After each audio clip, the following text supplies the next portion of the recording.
ফের বড়সড় হামলার আশঙ্কা করা হচ্ছে ভারতের রাজ্য মণিপুরে। প্রতিবেশী মিয়ানমার থেকে ৯০০-এরও বেশি কুকি রাজ্যটিতে অনুপ্রবেশ করেছে। দেশটির গোয়েন্দা সূত্রে এই খবর পাওয়ার পরই রাজ্যের সরকারের পক্ষ থেকে কঠোর নিরাপত্তা সতর্কতা জারি করা হয়েছে। তবে এই তথ্য কতটা বিশ্বাসযোগ্য আর প্রবেশকৃত কুকিরা কতটা প্রশিক্ষণপ্রাপ্ত, তবে কি আবার উত্তপ্ত হতে চলেছে মণিপুর, এই নিয়ে বিস্তারিত থাকছে আজকের প্রতিবেদনের বাকি অংশে। কেটিভি নিউজ 24 চ্যানেল থেকে আপনাদের সাথে আছে আমি মাহমুদ রহমান সিয়া। গত শুক্রবার এক প্রতিবেদনে বলা হয়, গোয়েন্দা তথ্যকে হালকাভাবে না নেওয়ার কথা সাংবাদিকদের জানিয়েছেন মণিপুরের নিরাপত্তা উপদেষ্টা কুলদীপ সিং। তিনি বলেন, এরই মধ্যে এই তথ্য উচ্চ মহলে পৌঁছে গেছে। এটি গত বৃহস্পতিবারের প্রথমে তাদের কাছে আসে। গোয়েন্দা তথ্য অনুসারে এই কুকিরা ড্রোন ভিত্তিক বোমা প্রজেক্ট স্টাইলে মিসাইল এবং জঙ্গলের ভেতরে থেকে যুদ্ধের জন্য প্রশিক্ষণপ্রাপ্ত।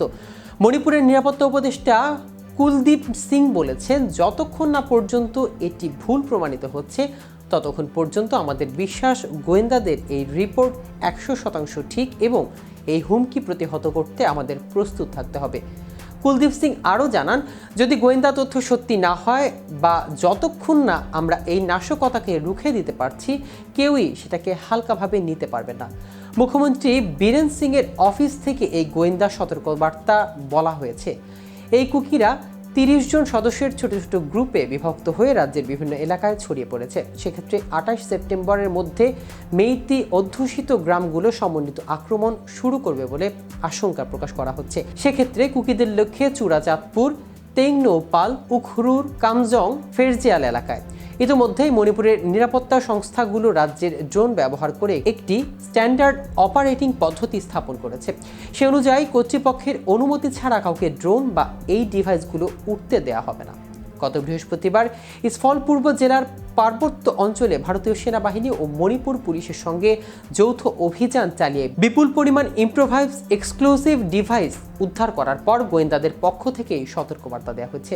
উল্লেখ্য, কোটা এবং অর্থনৈতিক সুবিধা নিয়ে উত্তর পূর্বাঞ্চলীয় রাজ্যটিতে সংখ্যাগরিষ্ঠ মেইতি ও কুকি সম্প্রদায়ের মধ্যে 1 বছরেরও বেশি সময় ধরে বিক্ষিপ্ত সহিংসতার ঘটনা ঘটে চলছে। এই সহিংসতায় প্রায় 2.5 শতাধিকের বেশি মানুষ নিহত হয়েছে, ভিটে ছাড়া কয়েক হাজার মানুষ।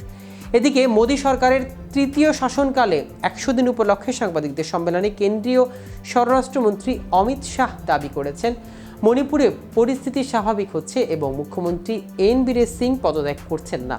আলোচনা হচ্ছে কুকি ও মেইতির দুই পক্ষের সঙ্গেই। প্রধানমন্ত্রী একবারেও মণিপুরে না আসা নিয়ে তীব্র সমালোচনার জবাবে শাহ জানিয়েছেন, যখন তিনি মণিপুরে আসবেন তখন সকলেই জানতে পারবে। মণিপুর কংগ্রেসের দাবি, রাজ্যে হিংসা অশান্তি চলছে, কুকি ও মেইতিদের মধ্যে আলোচনা চলার কোনো প্রমাণ নেই। কংগ্রেসের কার্যনির্বাহী সভাপতি কে দেবব্রত সিং বলেন, অমিত শাহের কথায় কোনো স্বচ্ছতা বা সত্যতা নেই।